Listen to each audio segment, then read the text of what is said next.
Hey all, it's Zach Loeks. Today is a good day for design, and we're going to talk about this. This is a root cellar. I'm here in Scandinavia looking at root cellars, and there are so many root cellars. It's really encouraging to see how much food culture existed in this part of the world and continues forward because many of these are still in use. There's some interesting aspects of root cellar design. First of all is that you want to either build it into a hill or into a basement of a house or barn, or even down into the ground, and overall berm earth up over top of it and on the sides so you can tap into that free geothermal energy. You want to create a buffer from the cold so that the roots inside the cellar don't freeze. But earth is more than just our value, like the walls in your house. Earth has thermal mass. It's able to hold and store energy and slowly allow shifting in temperature to occur rather than sudden extremes. So this is why it's really good to have a root cellar in the ground. But root cellars also maintain humidity, which is important for carrots, beets, and potatoes. In this case, this design is quite interesting. This doesn't work everywhere, but in climates where they're a little more mild, let's say where the temperatures are going down to -10, maybe -20, but not as extreme as we face sometimes in Canada, you have a roof like this built over top, where the roof itself is not buried.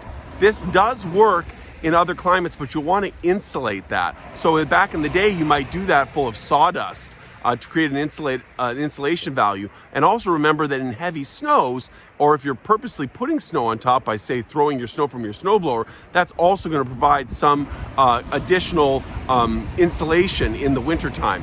But otherwise, you might cover over the top of a root cellar with earth to really make sure that you're not getting too much cold energy infiltrating your cellar, freezing your vegetables. So overall, you can build them with rocks or poured concrete to build the base. Cinder blocks even work. And then you want to consider whether or not you're doing a framed roof like this, or you're doing more of an earthen roof right over top. You want to have ventilation for in and out, and that creates the kind of root cellar that's going to tap into that earth humidity, that cold temperature, and providing the dark conditions to prevent sprouting in your root vegetables.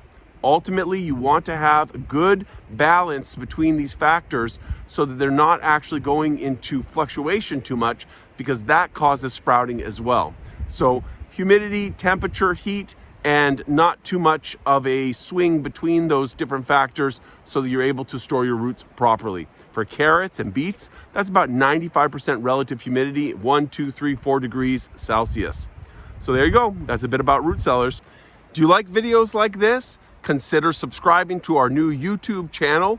Like the video, of course, and even leave a comment. We want to know what sort of things you like and your practices and projects and garden ideas that you're acting on at your home, because all of that is super great to create the positive movement forward to create a more edible and biodiverse, a more local food, a overall more sustainable and resilient culture around the world. So like, subscribe, and comment, and we'll see you next time.